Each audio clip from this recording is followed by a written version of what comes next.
She didn't cry, she didn't beg, she executed a plan.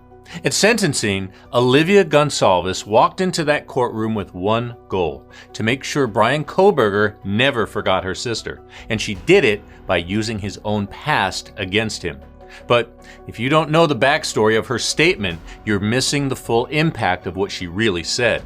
So how did she weaponize his own words, obsessions, and insecurities right to his face? Thanks for watching. I'm Chris. Let's recap.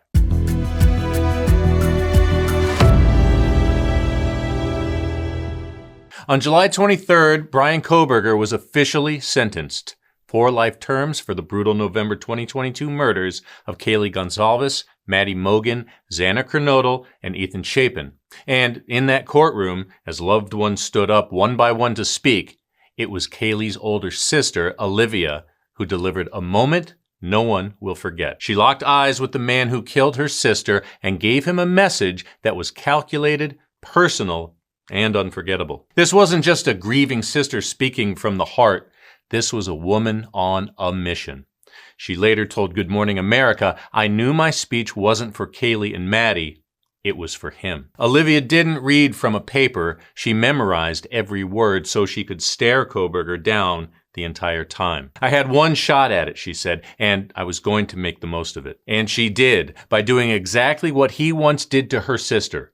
She stalked him. She found every weird post, every insecure thought, every red flag in his past. She found it. If it was online, she used it. Now, let's break down what she meant and why every word was designed to hit him where it hurt. Here's what she said in court. "I won't stand here and give you what you want. I won't offer you tears. I won't offer you trembling. Disappointments like you thrive on pain, on fear, and on the illusion of power. And I won't feed your beast. Instead, I will call you what you are: sociopath, psychopath, murderer. I will ask the questions that reverberate violently in my own head, so loudly that I can't think straight most any day. Some of these might be familiar, so sit up straight when I talk to you. How was your life right before you murdered my sisters? Did you prepare for the crime before leaving your apartment? Please detail what you were thinking and feeling at this time. Why did you choose my sisters? Before making your move, did you approach my sisters? Detail what you were thinking and feeling. Before leaving their home, is there anything else you did?" Those questions she fired off at him in court, they're not random. They're ripped straight from his own words. Roughly 6 months before the murders, Bryan Kohberger was working on a research project for his criminal justice master's degree. He used Reddit to reach out to ex-cons, asking them to explain exactly how they planned and carried out their crimes. The survey included questions like, why did you choose that victim or target over others? Did you prepare for the crime before leaving your home? What were you thinking and feeling? And before leaving, is there anything else you did? Sound familiar? Those are the exact same questions Alivea Goncalves threw back in his face during her statement. She didn't just call him out. She flipped it and made him the subject of his own twisted study. He didn't sit up when she told him to, but make no mistake, he was listening. And Alivea, she's not done yet. How does it feel to know the only thing you failed more miserably at than being a murderer is trying to be a rapper? Believe it or not, Bryan Kohberger once fancied himself a rapper. Yep, he recorded a track and it's exactly what you'd expect. Don't just take our word for it. Here's a clip of Bryan Kohberger, the aspiring MC. Take a listen. Always the same thing that disrupts my life. Wonder when I'll change. I guess when the time is right. Procrastinating, mind arranged to change would be a fight. So I'm pacifist, like I'm afraid to get a bloody fist. Look at this, my mind is pissed and I keep running. Why is this? When I hit it, always lose them stunning. Always gentle giant, no defiance, all build an alliance and still think that I am peasant. I stuck in the future, but I'm never looking at the fucking present. Keep it up, act like you're all that. Here's a cookie too and a present. Led from a desert eagle, deagles going louder than my motherfucking beagle. And your life you get no sequel. Leave your loved ones crying like some seagulls. You are not my equal, you are evil, but I'm feeble. And now I'm going regal. Don't fuck with us. Hard to believe that voice belongs to a man now serving 4 life sentences. But while he once used his words to get attention, Alivea Goncalves used hers to take his power away. Here she is again calling him out in front of the world. How does it feel to know the only thing you failed more miserably at than being a murderer is trying to be a rapper? It was his eyebrows that gave him away from the very beginning. Not the DNA, not the surveillance footage of his white car, his eyebrows. On the night of the murders, roommate Dylan Mortensen came face to face with the killer, dressed in all black, wearing a balaclava. The only thing she could clearly see were his thick, prominent eyebrows. So when Bryan Kohberger was arrested, it didn't take much to connect the dots. His legal team knew that too. They tried to block Dylan from even mentioning the eyebrows in court, arguing it would unfairly single him out. But the judge said no, and if this had gone to trial, those brows could have helped seal his fate. So now take a look at this. Here's a selfie Kohberger took right after the murders compared to his new mugshot taken post-sentencing. Do those eyebrows look a little less bushy to you? And Alivea didn't miss a thing. She saw through the grooming, the silence, the mask he tried to wear in court, and she made sure her words cut through all of it. Here's what she said next. Did you truly think your Amazon purchase was untraceable because you used a gift card? How do you find it enjoyable to stargaze with such a severe case of visual snow? Where is the murder weapon? The clothes you wore that night? What did you bring into the house with you?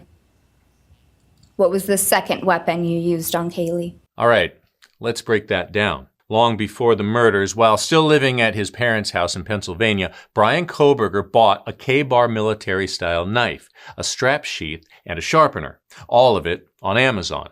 And this was months before he even moved to Pullman, Washington. But here's the thing. He didn't use his own card. He paid with a gift card trying to cover his tracks. He even tried to wipe his purchase history.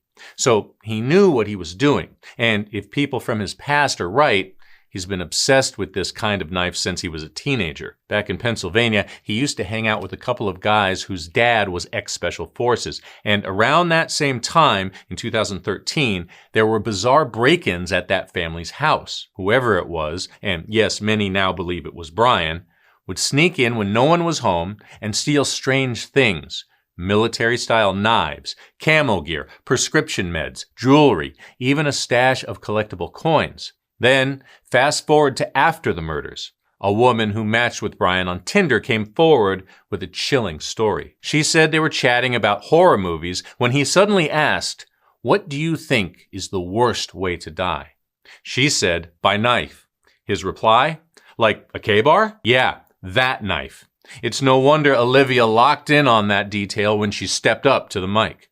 And she didn't stop at the knife. Alivea also dropped references that might have sounded random, but they weren't. She brought up his visual snow and looking at the stars. Now, that might sound poetic until you realize it's exactly what he told investigators. When asked for an alibi, Kohberger claimed he was driving around looking at the stars the night those 4 students were murdered. But there's just one problem.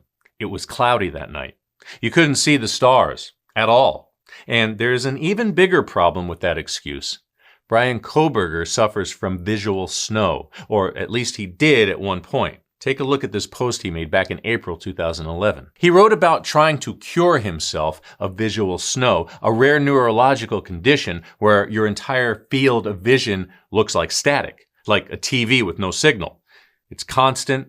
It doesn't go away, even with your eyes closed. Only about 2 to 3% of people are affected by it, but Kohberger believed he had it, and he was trying everything to fix it. In fact, he mentioned going on a detox diet, which some believe is the real reason he went vegan. So, cloudy skies, a distorted visual field, and a fake alibi that fell apart fast. Alivea didn't miss that either. Every word she spoke was laced with meaning. And then came the line that stopped everyone cold. When Alivea looked Kohberger in the eye and asked, "What was the second weapon you used on Kaylee?" That wasn't just a rhetorical question, that was a loaded accusation, and it set off immediate question marks. We've always heard that Kaylee's injuries were different, but the newly released reports from the first officers on the scene confirm what her family feared. Kaylee was unrecognizable. She was the only victim with asphyxial injuries, blunt force trauma, and more than 20 stab wounds. Her father later revealed that the coroner told him there was damage around her mouth, bruising in the shape of horizontal markings. Her teeth were knocked out. He believes a second weapon had to be involved, and based on those markings, he might be right. But there's another theory. Some experts think it may not have been a separate weapon at all. The K-bar handle has a rigid horizontal grip. It's a military multi-tool, and it can be used like a hammer. Either way, what's clear is that Kaylee suffered more because she wasn't supposed to be there. Investigators believe Kohberger planned to target Maddie alone, but Kaylee had unexpectedly stayed the night and slept in the same bed, and when she fought back hard, it triggered his rage. The blood pattern shows she was sitting up and fighting with everything she had. That struggle likely alerted Xana downstairs, who was still awake grabbing a DoorDash delivery. When she started up the stairs to check on the noise, she surprised him, and in the chaos, he left behind a critical piece of evidence, the knife sheath dropped next to Maddie's body. A mistake that would eventually lead police straight to him. And Alivea?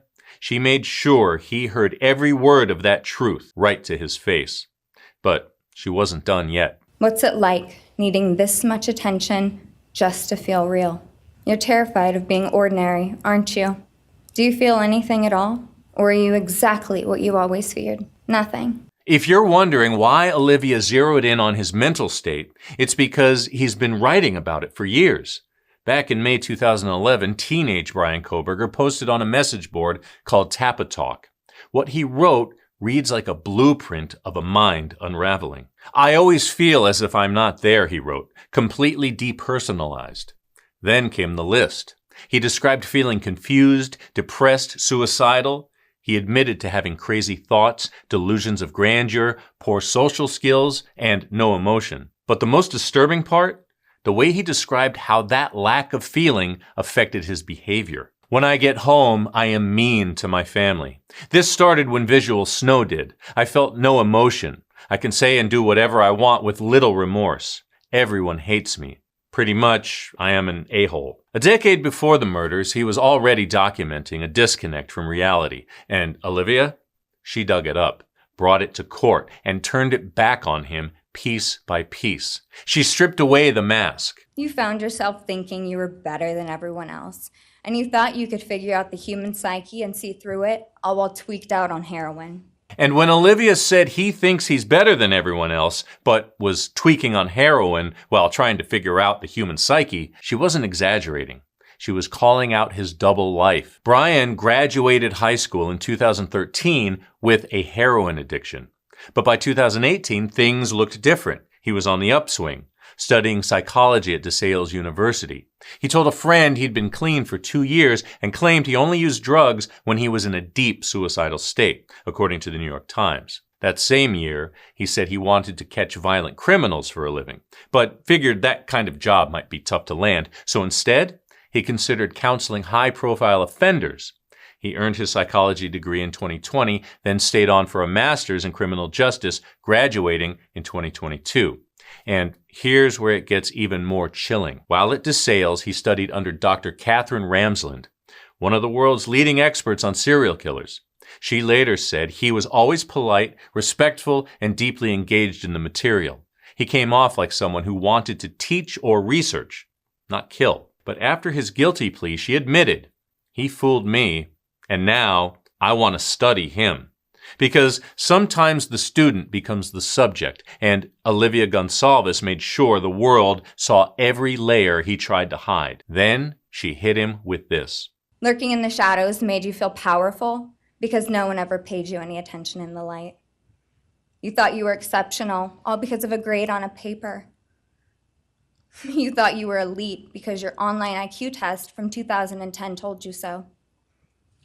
All of that effort just to seem important. It's desperate. There is a name for your condition, though. Your inflated ego just didn't allow you to see it. wannabe. You act like no one could ever understand your mind, but the truth is you're basic.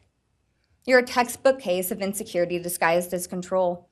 Your patterns are predictable. Your motives are shallow. You are not profound. You're pathetic. So when Alivea said he stuck to the shadows, she meant it literally. In the weeks leading up to the murders, strange things were happening at the victim's off-campus rental home in Moscow, Idaho. Kaylee Goncalves told her roommates she'd seen a man watching her from the woods while she was outside walking her dog, Murphy. Just standing there, staring. Take a look. Here's a screenshot from the police report backing it up. And that wasn't the only red flag. Another time, the girls came home to find the front door wide open, loose on its hinges, like someone had tried to force their way in. Scared, they grabbed golf clubs to protect themselves, unsure if someone might still be inside. These weren't random events. They were warnings. And now it's clear who is lurking in the dark. Bryan Kohberger wasn't just studying them. He was watching them. And when Alivea threw in that jab about his grades and IQ, she wasn't just mocking him. She was exposing the gap between who he thought he was and what he actually did. Because yes, Bryan Kohberger had a 4.0 GPA. He was a straight-A student in college, earning a master's degree in criminal justice. He believed his studies in criminology would help him pull off the perfect crime. But 7 weeks after the murders, he was in handcuffs. According to the prison psychologist, his test results showed a high average intellect with a full-scale IQ of 119. That puts him in the 90th percentile for his age. But here's the thing. Being smart in a classroom doesn't prepare you for a house full of people fighting for their lives. And in the end, it wasn't brilliance that defined him. It was the mistakes that brought him down. The truth is, you're as dumb as they come.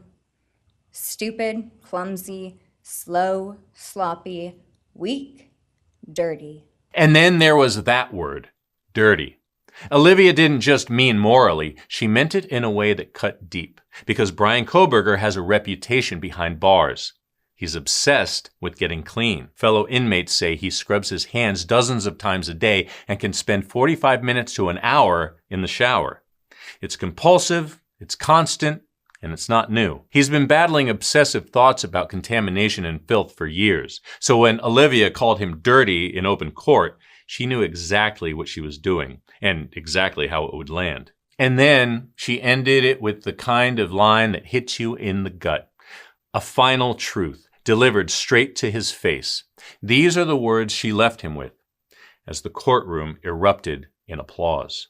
You want the truth? Here's the one you'll hate the most. If you hadn't attacked them in their sleep, in the middle of the night, like a pedophile, Kaylee would have kicked your fucking ass. So, what do you think? Did Alivea Goncalves give Bryan Kohberger the reckoning he deserved? Let us know in the comments, and don't forget to like, subscribe, and share if you want more crime in half the time.